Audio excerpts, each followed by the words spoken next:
Stop lah ngerampok petinju. Stop, pokoknya banyak banget ya dari mana-mana. Oh, maksudnya apa tuh Bang rampok petinju? Ngerampok itu kan mereka nganggap promotor yang ngerampok. What the Saya bilang ini kan bukan urusan saya. Public enemy nih orang nih. Iya ya benar. kan? Orang sensasional. Bener. Orang pengen lihat dia ini digebukin. Kita harus untung lah. Iya. Jadi make money juga harus dong. Make money harus dari untung. Itu bisnis yang terlarang lah. Oke. Jadi memang bisnis bandel lah waktu itu. Oke. Ya dikejar-kejar baju coklat lah. Ya. Kabur. Jadi kabur. Pelarian nih. Aku pernah main MMA juga begini-begini ya kan. Pernah main MMA Bang? Iya. Serius? Ben gara-gara apa Bang waktu itu? Petinju mati, meninggal. Zenwalk Haniato representing from Armintan Promotion Armin Tagore.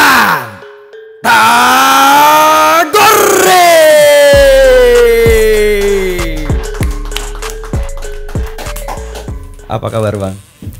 Baik selalu dong. Wis. Thank you lo udah datang ke studio Zenwalk. Suatu kehormatan bisa datang ke sini Bang. Sama-sama aku juga terhormat juga bisa datang podcast di sini. Aku lihat beberapa kali di podcast ada jawara-jawara semua nih. Ya berarti gua salah satunya nih. Wih, iya dong, pasti Bang, pasti. Padahal kau kan promotor, nggak ada nyambung ya kan. Promotor yang melahirkan para jawara. Wih. Yeah. Nah, nih Adi langsung saja nih Bang, to the point. Bener nggak sih Bang, si Vicky Prasetyo Bang, yang under Abang kemarin kan manajemen Abang jadi masuknya. Ya. Itu fee-nya 750 juta. Iya benar sekali. Benar. Jadi saya lumayan dekat dengan Vicky ya. Jadi acara kemarin sponsornya besar sekali. Ada dari Erigo, ada dari Prosa kalau nggak salah, terus Kopi Tubruk. Dan saya sempat lihat nilainya, wow, ya wonderful. Saya pikir itu kalau untuk di profesional boxing atau MMA atau dan lain-lain, mana mungkin kita bisa nyari uang segitu. Kalau untuk untuk sponsor ya, impossible ya, impossible. Tetapi ya dengan namanya Vicky, ya kan, dengan nama Vicky, dengan namanya Dedi, mudah-mudah saja mereka cari. Nah itu yang sekarang warna itu yang pengen kita bawa ke profesional boxing. Ya, kita nggak bisa selamanya bikin charity show. Saya bilang charity show, saya charity show dari tahun 2016. Ngerti maksud charity show? Ya, gimana tuh Bang? Pakai uang kantong pribadi, ya kan? Ya, jadi setiap event tinju. Jadi kita bakar duit, bong-bong duit gitu Bang? Ya, itu yang saya namakan charity show. Tidak dapat apa-apa. Itu saya sudah lakukan dari 2016. Mungkin saya sudah 10 atau 11 kali itu. Mengadakan event itu? Iya. Kalau untuk internasional, saya bisa 500-an sampai 600 juta saya habis. Ya kan, itu sangat uang besar.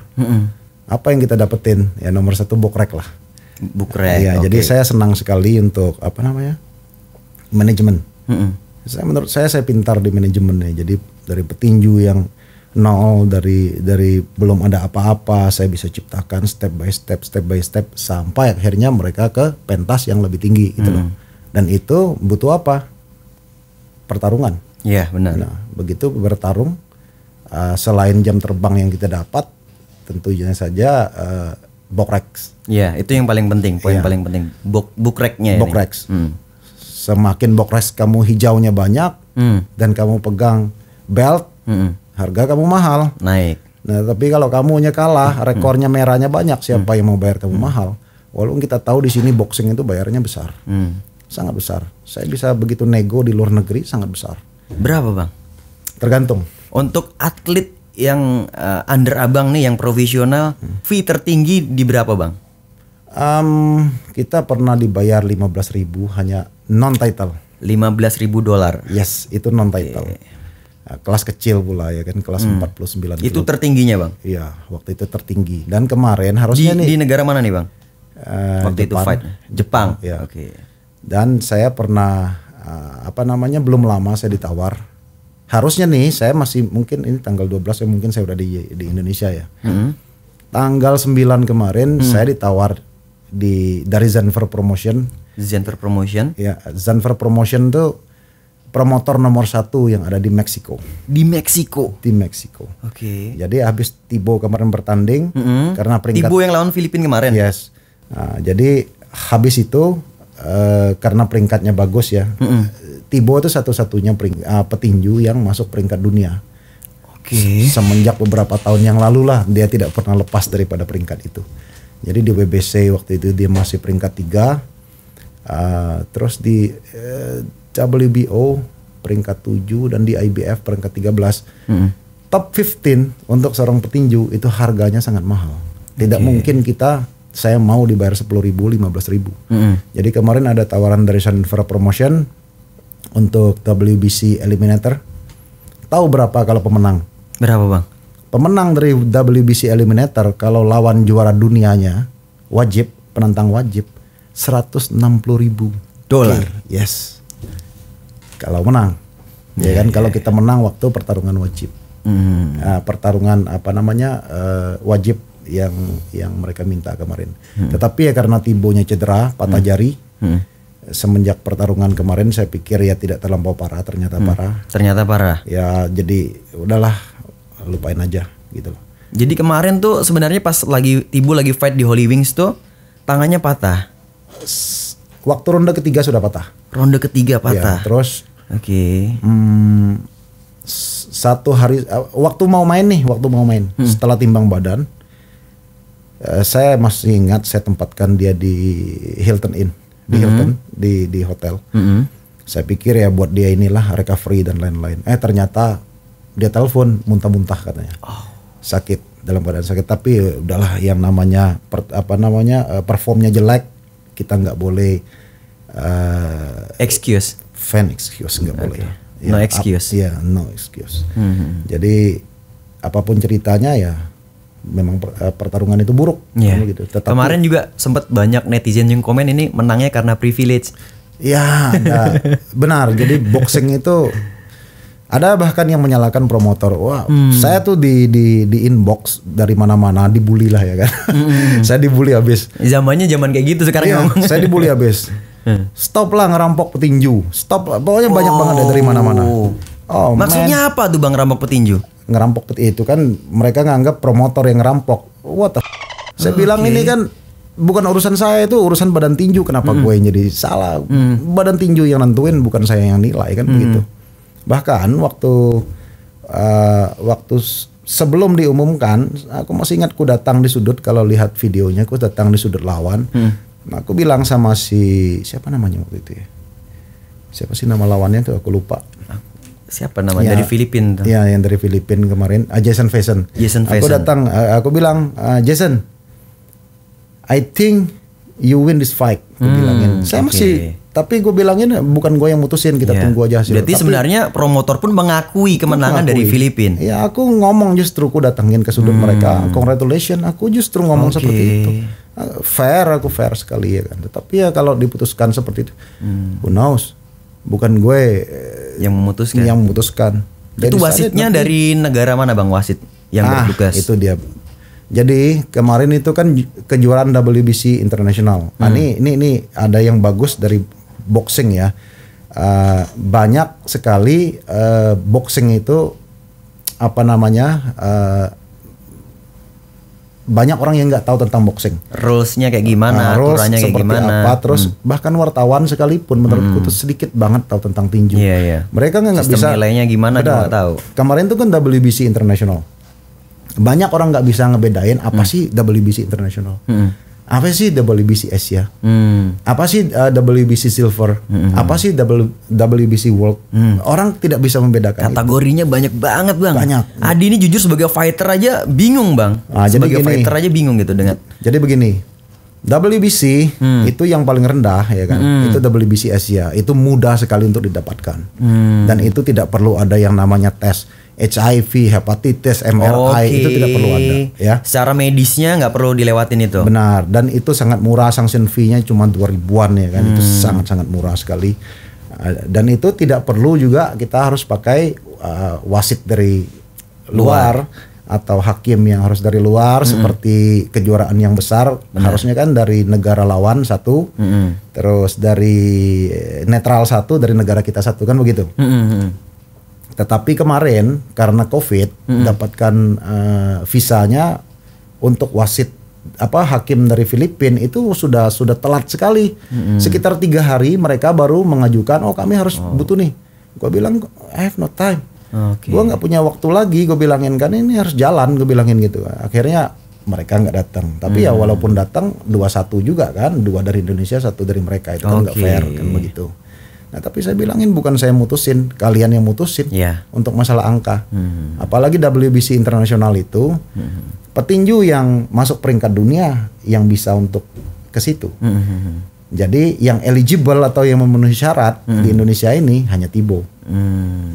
Pada saat itu, dan dia juga memang kan memegang peringkat di dunia di WBC gitu.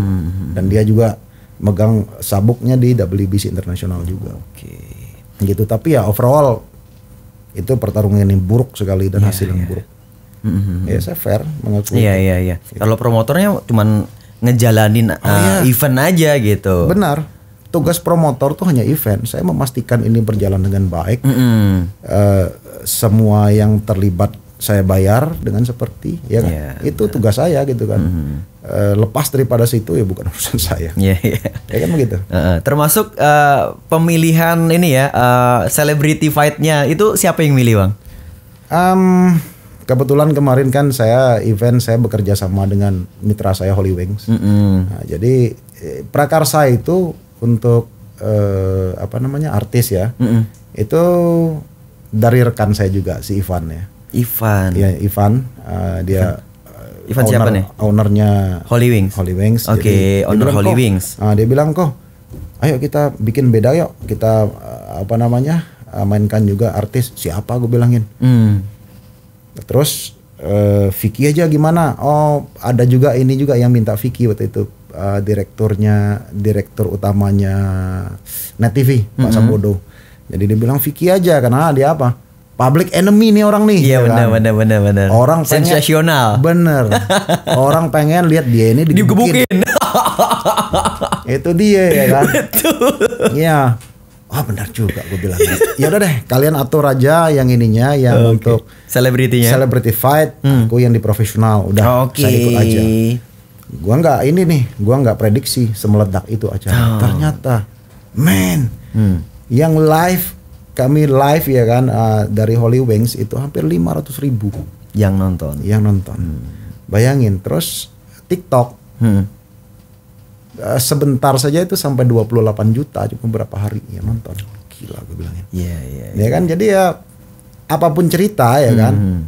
Vicky berbuat banyak buat tinju.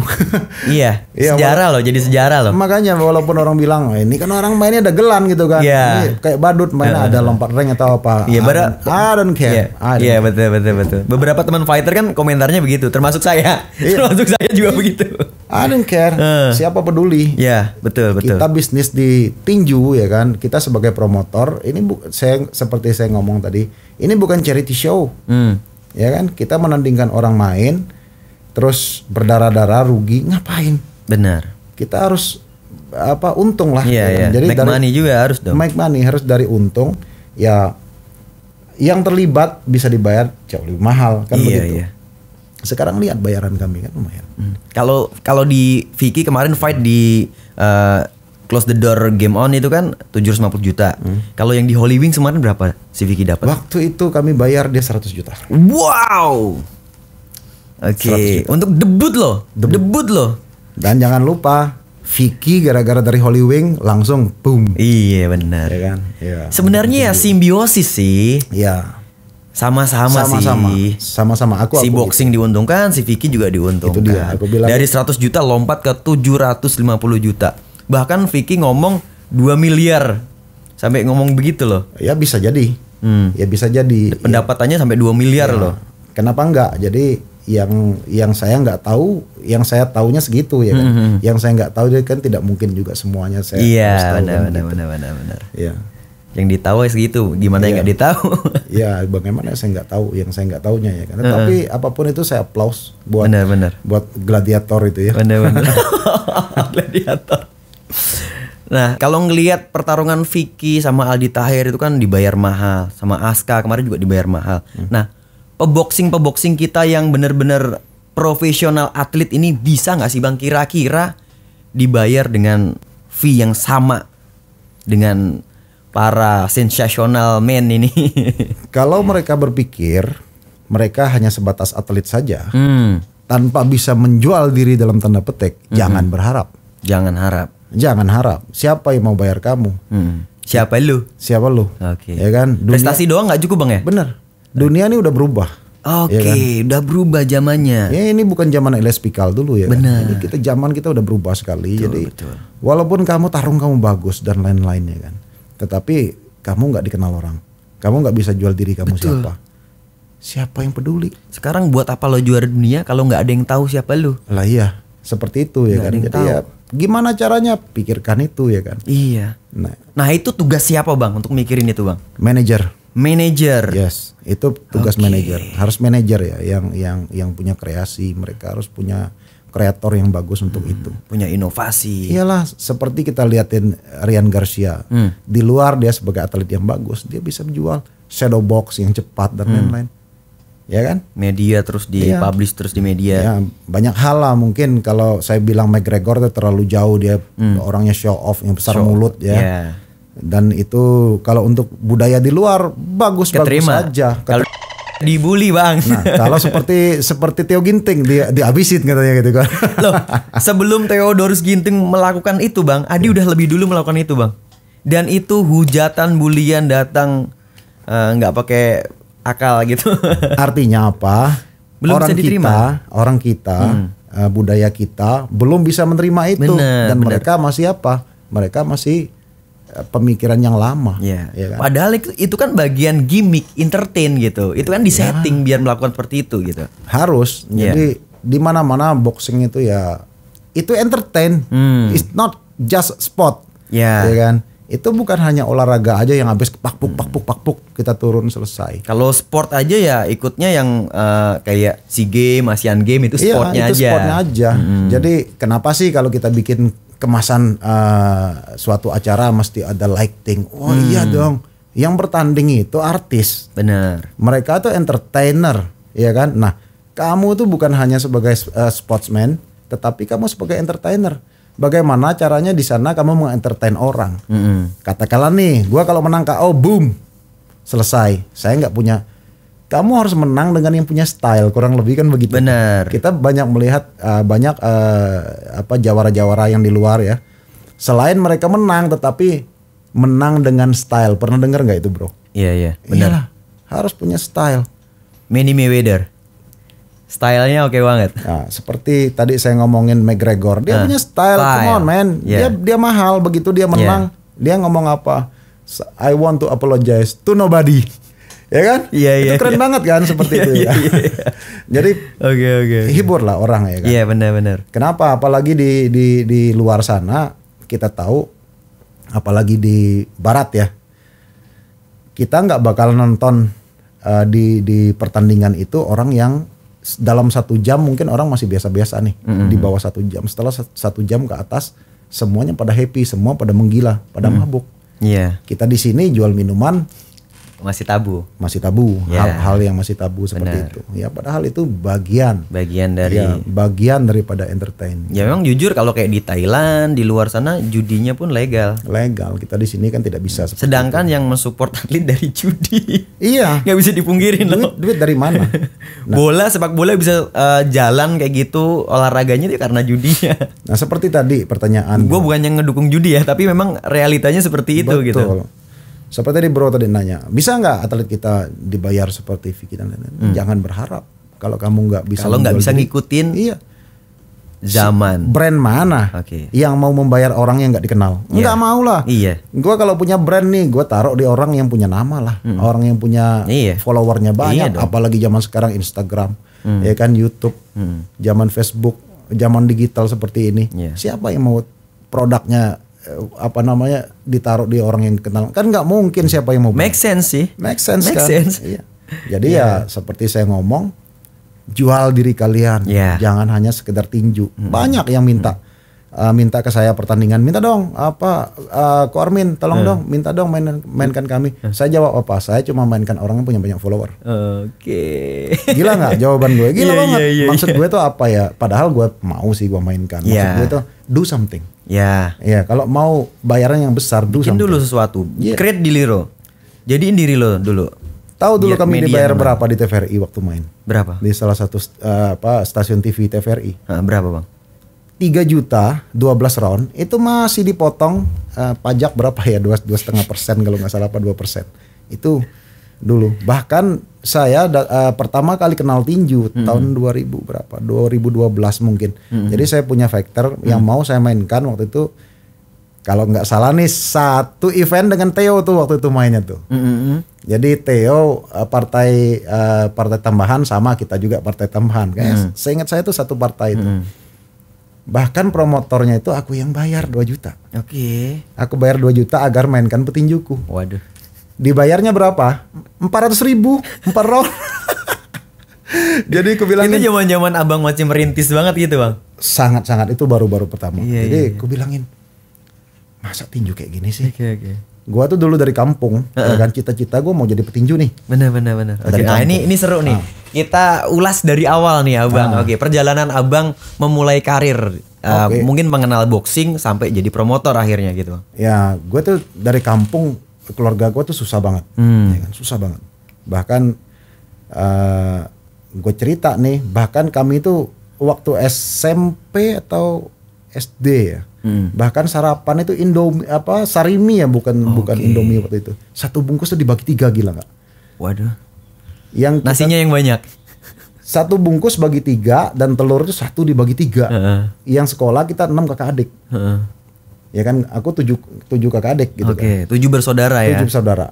Nah bayangkan tuh susah banget. Jadi Dari Bangka Belitung Benar. ya. Pangkal Pinang, Bangka Belitung. benar. Jadi dari situ aku bilang, sering aku nonton TV kan, zaman masih kecil kan. Dulu itu aku masih ingat banyak petinju yang pakai celana angker bir gitu loh. Yang warna kuning mungkin belum lahir kali itu. Zaman itu. masih di ujung pohon lu Iya, kelihatan. masih belum lahir ya kan. Zaman petinjunya Adrenos Tarore dan lain-lain yang saya tonton. Aku bilang nih suatu saat aku pengen menjadi petinju buat kasih mamaku nih uangnya nih ya kan. Oke. Kayak gitu tuh. Tapi- Motivasi awal itu. motivasi awal. Tapi dari situ kan Bangka tuh cuma pulau kecil yang nggak punya sasana zaman itu, dan kita kan harus pindah ke Palembang atau Jakarta. Adi taunya Bangka Belitung tuh Laskar Pelangi bukan sih? Itu Belitungnya. Laskar itu Iya. Belitungnya beda lagi. Itu Belitungnya. Oke, Adi taunya ya Laskar Pelangi. Jadi gue pikir, wah makan aja susah, gimana gue mau ke Jakarta? Kan nggak mungkin. Oke. Nah, jadi ya lambat laun ya gue ke sana sampai tamat sekolah dan sempat sampai menikah di sana, baru ada kesempatan di sini. Ke Jakarta. Oke. Ya, aku tahun berapa ya, 2002 atau 2003 gitu kalau nggak salah. Nah dari situ 2003 terus aku mulai Berarti di sana pun udah belajar boxing belum, Bang? enggak sama sekali. Enggak sama sekali. Cuma samsak aja yang isiin pasir zaman itu ya kan. Samsak diisiin pasirnya dipukul-pukulinnya asal ada aja lah gitu. Latihan sendiri. Latihan sendiri. Oke. Kita nggak mungkin lah datang ke sasana zaman itu, apapun kita nggak punya, apalagi di kampung kan. Jadi begitu sampai di sini aku kerja ya lumayan, jadi ada sekitar 2006 aku mulai merintis, udah mulai naik ya usaha. Udah mulai ya lumayan lah gitu, penghasilan lumayan. Datang ke Jakarta langsung bisnis. Kerja sama orang dulu. Kerja sama orang dulu. Kerja sama orang dulu ada beberapa tahun ya, susah banget sih. Ya Itu umur berapa? Itu udah married, Bang ya? Udah jadi married anak ya? waktu itu udah 1 ya. Udah anak 1 baru merantau ke Jakarta. Merantau Jakarta. Aku masih ingat gajiku pertama ya tahun 2003 atau 2004. 2003. 400.000 men. 400.000. Anakku Punya anak istri. punya anak istri. Itu dibawa ke Jakarta juga anak istri, Bang? Iya, gimana aku harus bertahan hidup, ku bilangin kan. Nah sebetulnya sih aku datang ke sini kecelakaan sih sebetulnya. Kecelakaan. Nah, kecelakaan. Kok lah. bisa, Bang? Enggak sengaja lah ya kan. Jadi datang ke sebetulnya di Bangka pun usaha udah lumayan. Oke. Ya jadi karena kecelakaan lah ya, dalam tanda petik nakal lah waktu di situ ya. Jadi ya dikejar-kejar baju coklat lah. Ya. Kabur. Jadi kabur. Pelarian nih. Pelarian. Jadi Oke. saya nggak berani pulang lama. Jadi waktu itu ya kan. Mungkin berapa tahun ya? 5 tahun mungkin aku nggak pulang mungkin. Nggak berani pulang. Oke. Ya, jadi dikejar baju coklat kurang lebih begitulah. Oke, benar. Oke. Nah sampai di sini ya, ternyata mungkin nasib berubah ya. Baru diajak istri anak di sini. Jadi sempat saya ke mana ya usaha terakhir itu ya? Aceh, Timor Leste. Saya ada usaha di sana. Yang kerja pertama tadi yang dibayar 400.000 tuh kerja sebagai apa, Bang? Kalau boleh tahu. Aku tuh enggak lebih tinggi daripada office boy zaman itu. Aku tuh cuma apa ya? Nganter barang lah. Oke. Buat kurir lah. Oke. Bisa dibilang seperti itu ya kan. Jadi uang makannya 12.500 aku masih ingat. So aku bilang aku nggak bisa kayak gini. Ya kan? Gua nggak bisa kayak gini. Gila aja. Gua dulu waktu di Pangkal Pinang di kampungku, satu hari aku bisa ngasilin 1 sampai 3 juta cash. Pada zaman itu tuh udah gede banget. Itu. Nah sangat besar ya kan. Tapi ya bisnisnya yang nyeleneh lah waktu itu. Itu bisnis yang terlarang lah. Oke. Jadi memang bisnis bandel lah waktu itu. Oke. Nah lantas di sini gue bilang, aduh gila ya. Gue susah kayak gini banget di sini. Tapi lama-lama gue belajar selama 2 tahun lah. Aku belajar, aku liatin kayak gini kayaknya. Aku keluar. Aku berani keluar. Duit nggak ada, aku berani keluar. Gila nggak? Aku hidup di Tanjung Priok. Wah keras banget itu. Tough life. Ya. Di situ dari kapal ke kapal, aku keluar ke sana ya kan. Jadi akhirnya ya sampai sekarang bisnisku di kapal. Ya di kapal laut. Ya. Yang bergerak, yang bersentuh dengan laut lah. Oke. Nah, ekspor impor, Bang? Oh enggak, aku vendor di vendor. Iya, vendor di kapal laut. Perbaikan di kapalnya, di electriciannya, spare part dan itu pekerjaanku. Oke. Keren. Ya, aku juga sempat punya PLTD di Aceh. Jadi berapa lokasi ya? 5 lokasi kalau nggak salah. Salah satunya Kota Canai, Belang Kejeren, Belang Pidi. Itu aku yang ngalirin listriknya. Jadi PLTD itu pembangkit listrik tenaga diesel. Iya. Dulu aku punya sendiri. Ya, jadi kita jual dengan masyarakat listriknya gitu loh. Zaman itu. Nah, setelah pulang dari Aceh, sempat ku bangkrut. Tahun 2010. Nah, 2011 aku memulai lagi dan ku bersentuhan dengan boxing. Iya. Ini nggak sengaja kecelakaan apa disengaja? Disengaja. Boxing. Disengaja. Oke. Jadi dulu tuh karena mungkin abang udah mulai settle kali ya. Iya, udah mulai settle. Jadi aku udah mulai tenang. Kita tuh masih muda begitu, energi kita tuh banyak. Ya kan? Tentunya kalau sekarang gua ada 40 lebih, energi gua udah mulai hilang nih. Ya. Masa 40 sih, Bang?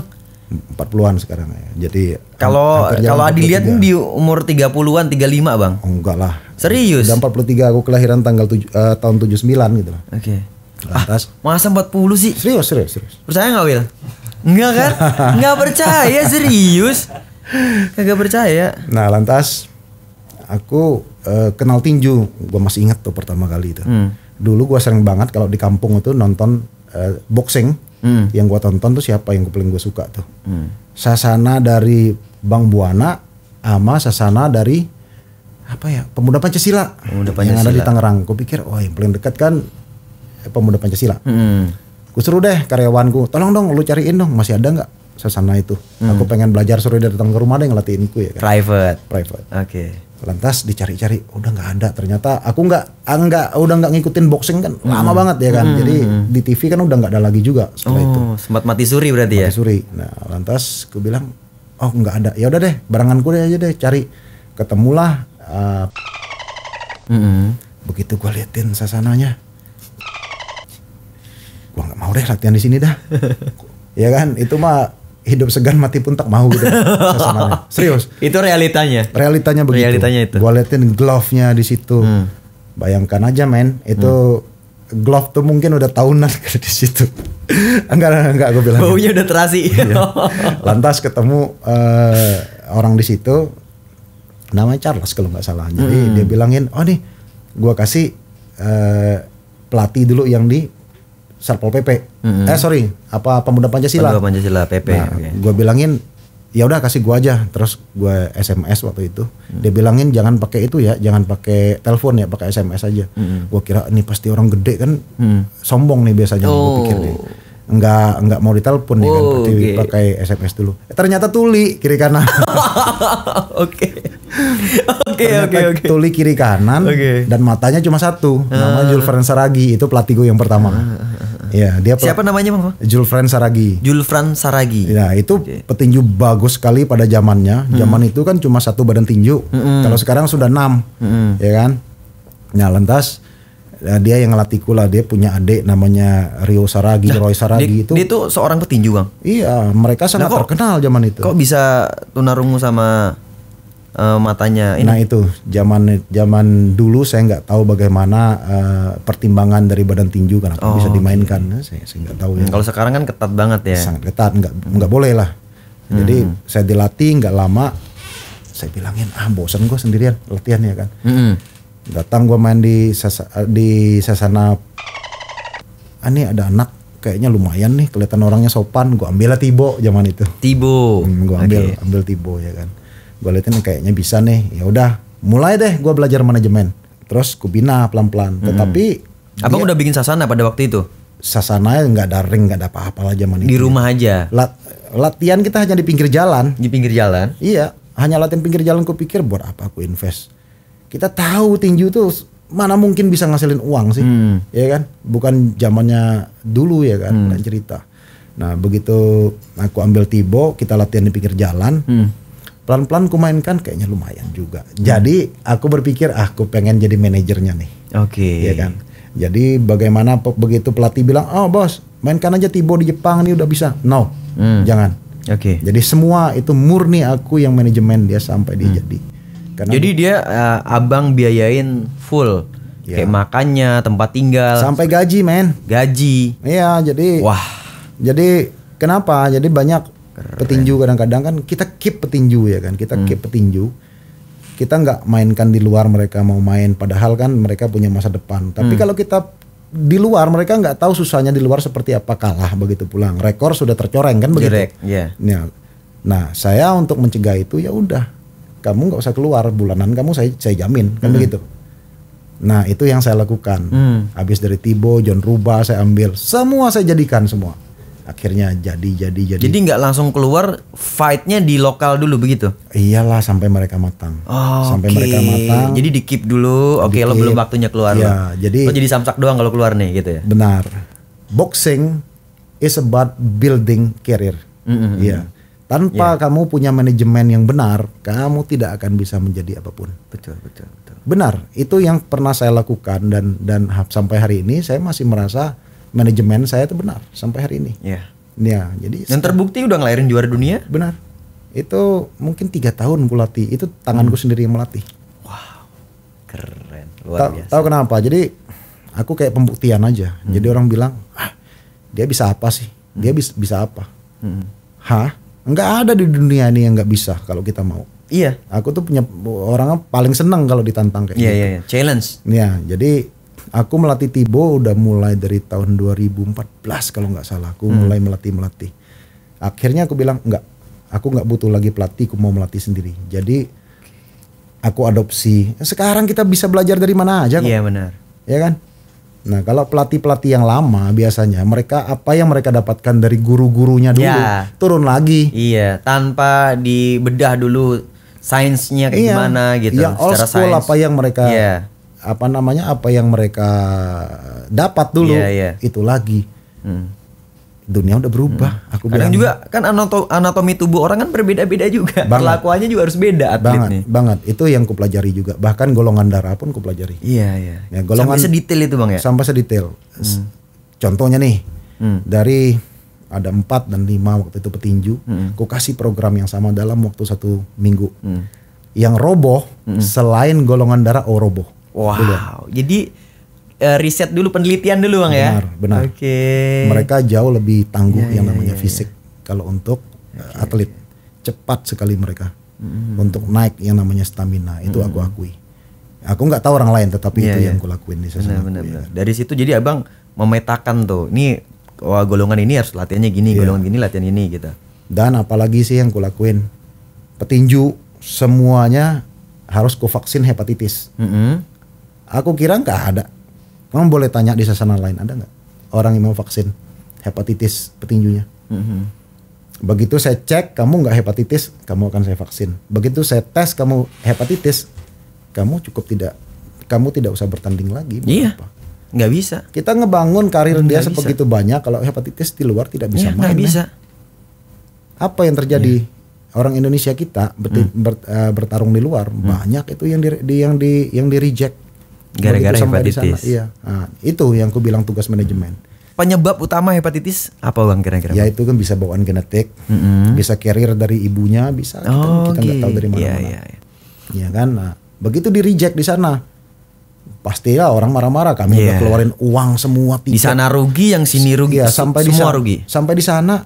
Nah, lu tahu kan kalau di UFC yang ada di Sydney kalau biasa main, ya kan? Atau di Melbourne atau di mana lah, dokternya itu biasanya namanya Lou Lewis. Nah, dokter itu juga yang sering kutemui kalau aku berangkat ke sana bawa fighter, selalu dokter itu yang cek. Ya. Nah, jadi sebelum dia ngecek, kita di Jakarta ini kita harus cek dulu dong. Iya, benar. Nah, di sini kan enggak. Nanti aja itu Hadi juga begitu bang. Hadi kalau mau fight cek dulu sendiri. Cek dulu sendiri. Mandiri. Ya kan. Yang namanya hepatitis, HIV harus kita cek. Iya. Nah, begitu sampai di sana, jadi orang nggak pikir wah kamu amatiran nih main. Iya, masih. Sampai sana kalian belum level up loh gitu. Iya. Ini gimana matchmakernya bodoh belum sekali. Nih, benar. Itu bodoh, matchmaker yang begitu itu bodoh. Iya. Ya kan? Kalau dapat apa namanya manajer yang begitu, nggak usah jadi manajer gitu loh. Keren loh, Bang Armin keren loh. Bahkan aku pernah pernah ada guru ya, namanya Chandru Lalwani, aku anggap guruku lah itu ya. Dia itu representatif WBC di Indonesia. Dia punya nama di WBC yang ada di Meksiko. Usia dia tuh sekarang mungkin 83 tahun. Masih hidup bang?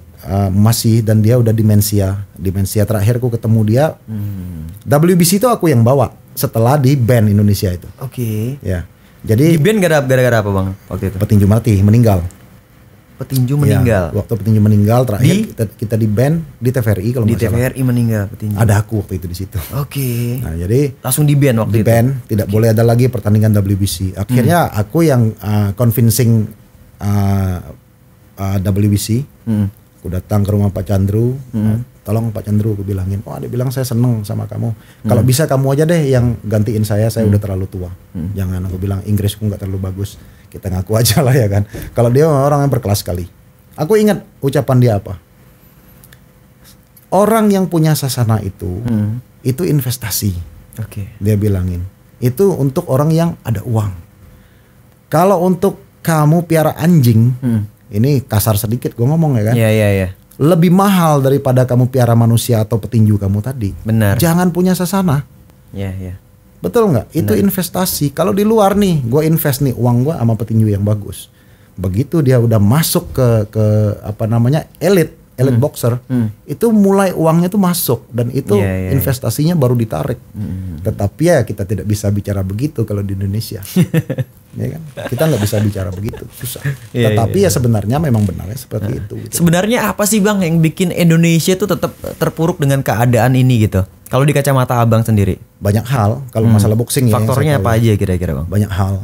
Nomor satu menurut saya badan tinju yang terlalu banyak itu salah satunya. Badan tinjunya terlalu banyak. Jadi aku dengar sekarang udah 6. Sanctionnya kebanyakan nih maksudnya. Sanction terlalu banyak. Jadi karena terlalu dan punya idealis masing-masing. Ya bisa dibilang begitu. Terus yang kedua, apa sih yang bikin buruk? Bro mau main, mau kejuaraan, ayo aku bikinin. Aku bertaruh kalau nggak menang, kalau nggak juara nasional. Ayo, persiapannya sebulan lagi ya kan. Ku mainkan langsung kejuaraan nasional, walaupun belum pernah boxing kan. Ku bisa cari lawannya. Dan mereka mensahkan itu badan tinjunya. Itu artinya apa? Kredibilitas. Kredibilitas kamu tuh mana gitu loh. Kadang-kadang nih ada petinju nih, ku sebut aja namanya Jack Madison ya kan. Mungkin kalau Jack Madison denger ini ngetop dia kan. Nah, Jack Madison, kita lihat dia kalah. Rekornya tuh merahnya minta ampun ya kan banyak. Tetapi orang ini kalau dimainkan di badan tinju, di kejuaraan dimainkan promotor, kejuaraan nasional masih bisa. Kan tidak boleh seperti itu. Nah, kamu harus punya jeda. Ya kan, beberapa kali kalau di luar negeri itu seingat saya kayak seperti Filipina yang terbaik sekarang. Mereka punya games and amusement itu yang terbaik. Saya rasa kita harus banyak belajar dari sana. Saya ngomong sampai sama kawan-kawan sama badan tinju juga, belajar dong dari mereka. Begitu kamu kalah KO nggak bisa keluar, menang dulu di lokal kamu baru bisa keluar, kan begitu. Begitu kamu kalah angka 3 kali, kamu nggak bisa keluar, menang dulu baru kamu bisa keluar. Harus seperti Seselektif itu harus. Harus begitulah. Harus punya kredibilitas. Benar. Di sini banyak tapi nggak punya kredibilitas. Iya. Itu. Dan selain faktor itu ada yang lain. Memang pertandingan tinju ini sangat sedikit, minim sekali. Jadi persaingan tuh nggak ada. Minimnya event ya. Nah, udah minim tambah pula banyak komisi tinju. Makinlah bobrok ya kan. Nah, itu siapa lagi yang mau dari amatir terjun ke pro? Nggak mau lagi. Gua di amatir dipikir tiap bulan gua dapat duit kok. Gua digaji, ngapain lagi gua mau ke pro? Sederhana banget mikirnya. Iya, yang uangnya nggak seberapa lah. Di pro tuh kita sama-sama tahu lah kecil banget. Iya, sama lah dengan MMA. Aku pernah main MMA juga begini-begini ya kan. Pernah main MMA, Bang? Iya. Serius ya. Ajang coba-coba lah waktu itu. Ajang coba di mana, Bang? Di mana? Nah, aku masih di Bandung ya, di BFC. Duel. Duel keberapa aku lupa. Kalau Bandung biasanya BFC itu duel nama eventnya. Di Buah Batu ya. Zaman itu di Buah Batu kalau nggak salah. Menang, Bang? Menang. Berapa round? 9 detik. 9 detik? Iya, 9 atau 10 detik itulah 9 detik. Serem juga ini ternyata nih. Ampun, Bang. Ya mungkin waktu itu lagi inilah pas kebetulan aja mungkin. Oke. Waktu itu masih inget gak lawan siapa, Bang? Apa ya?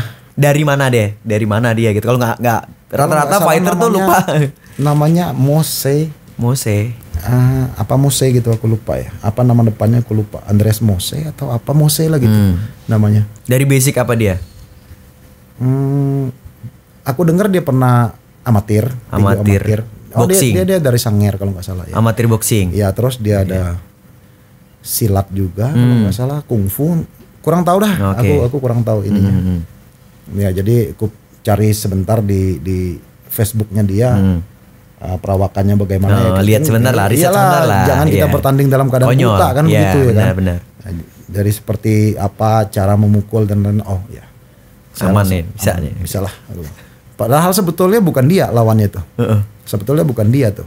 Lawanku tuh sebetulnya Stanley Kasihku lawan dari Yogyakarta, pelatih karate ban hitam. Apa ya namanya? Aku lupa namanya tuh. Harusnya dia itu. Jadi yang namanya event begitu kan tahu sendiri. Begitu udah hari H berubah, cancel lagi. Ya kan, cancel lagi 1 tahun lagi ya kan. Jadi cancel gitu. Aku bilang jadi apa enggak nih? Aku bilang lo tahu sendiri lah ya kan, namanya event. Aku nggak bisa nyalain sih. Keadaannya emang kayak gitu. Ya, keadaan kita beginian kan. Nah, akhirnya main sekali, ya udahlah menang. Ya kan. Pengen sih mau main sekali lagi ya kan. Aku pengen main sekali lagi. Sekali lagi aja deh. Gila loh. Ternyata selain promotor juga praktisi loh. Seneng aja sih. Senang. Aku suka apa namanya. Sebelum fight MMA Pro itu, Bang, pernah fight apa sebelumnya, Bang? Enggak pernah. Hah? Enggak pernah. Cuma sering sparring aja. Sparring boxing. Jadi keren. Aku bahkan pernah ngisi amatir Tangerang. Di kelas 69. Umurku 35 tahun. Gila, orang bilang lu gila apa ya kan? Boxing ini ya? Boxing, jadi amatir waktu itu Pertina Tangerang itu kelas 69-nya kosong. Nah pelatihku bilang, mau nggak lu ngisi? Mau. Mau, aku bilangin kan. Berarti Banten kalau Tangerang masuknya ya? Kota Tangerang. Iya kan, maunya eventnya berarti Provinsi Banten dong. Porprov Banten dong. Ya di Serang. Iya, Serang Banten dong. Nah, gua kan nggak tahu tuh yang namanya profesional apa namanya? Amatir. Amatir tadi kan. Harus ada yang namanya karantina di Serang sana 3 hari. Iya. Begitu hari H aku bilang sama pelatih kan, Bang, gua nggak bisa Bang kalau 3 hari kagak pulang begini ya kan. Kerjaan gimana nih?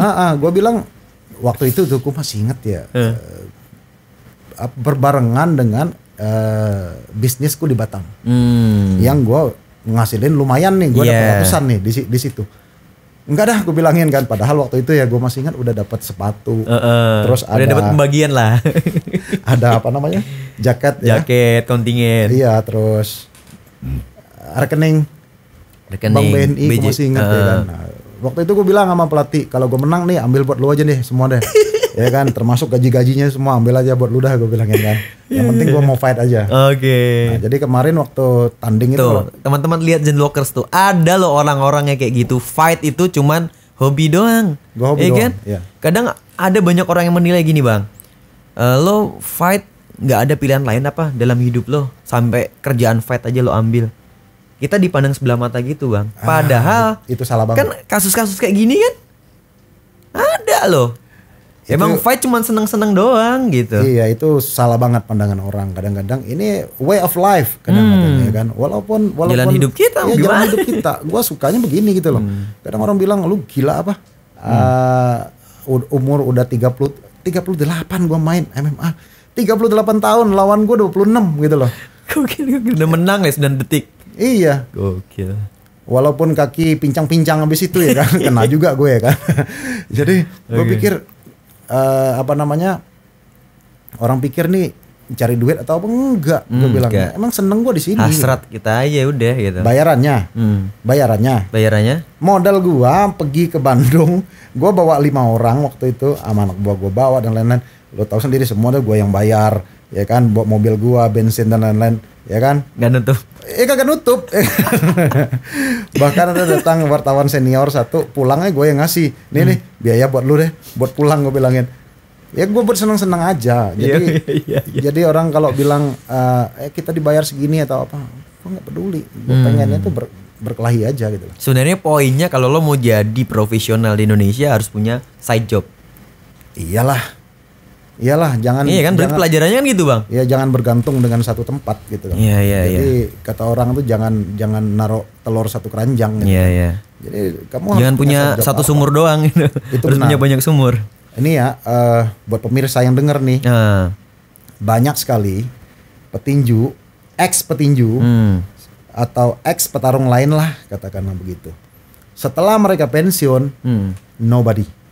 Bener. Nggak jadi apa-apa. Kenapa sih seperti itu? Nomor satu ya tadi, kamu harus pikirkan set job kamu apa. Benar. Ya kan? Kalau ini sudah tidak ngasih kamu makan, Kira-kira lo mau ngapain lagi? kamu gitu? mau ngapain lagi? Betul. Kalau kamu berpikir, Itu, Bang. oh ini way of life gue nih, di boxing lah, di MMA dan lain-lain. Oke, boleh seperti itu. Tetapi kamu harus punya pekerjaan yang lain. Iya, harus realistis juga di dalam Realistis hidup juga, gitu. ya. Kecuali kamu sudah sampai di top elite, Ya. elite fighter. Tinggal manajemen duitnya aja kayak gimana kalau udah Benar. sampai puncak. Joe Song Pierre, Mm. dia mantan apa? Itu dari garbage man. Asalnya dia itu dulu pekerjaan nyambinya tuh hanya mungut sampah. Oke. Iya kan? Ngambil-ngambil sampah kan pekerjaan dia kalau saya nggak salah ya kan. Di situ. Joe Smith dia tukang bangunan yang juara dunia di boxing sekarang. Tetapi kan mereka tidak semerta-merta meninggalkan itu pekerjaan mereka. Iya, Tetapi iya. setelah kamu udah masa puncak, ya udah duit gua udah banyak. Benar. Nah, gua nggak mau lagi dong ya kan. Kayak gitu. Jadi apapun ceritanya jangan kita mengatakan gue nih mantan juara nih, gue pernah bawa nama Indonesia tinggi nih, kok pemerintah nggak care banget sama gue, nggak ngasih gue sesuatu nih. Itu urusan kamu, manajemen diri kamu ya urusan kamu. Nggak Lo ada yang mau urusan ambil jalan pemerintah. itu, Kamu sendiri yang memilih.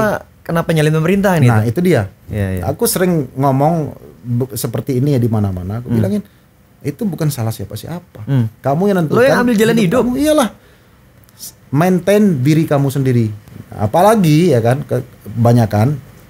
Saya nggak bisa nggak cuma ngomong di hidup mantan atlet yang kurang berprestasi ya, hidup mereka bagaimana.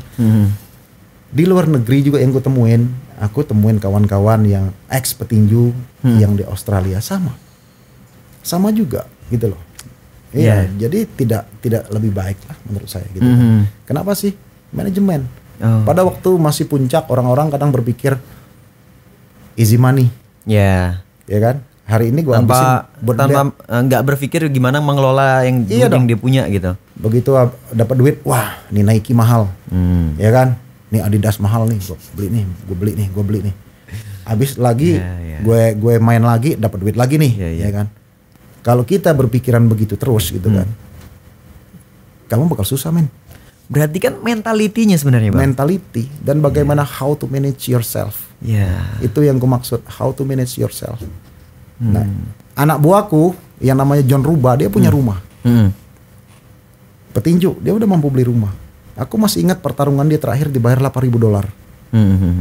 Aku bisa unjukin kontraknya, masih ada di handphoneku. $8.000 US dollar. Waktu itu kita main di Brisbane.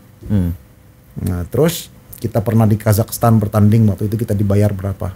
$6.000 atau $7.000 seperti itu ya kan. Dibayar. Tetap aku bilangin duit jangan ambur-amburan.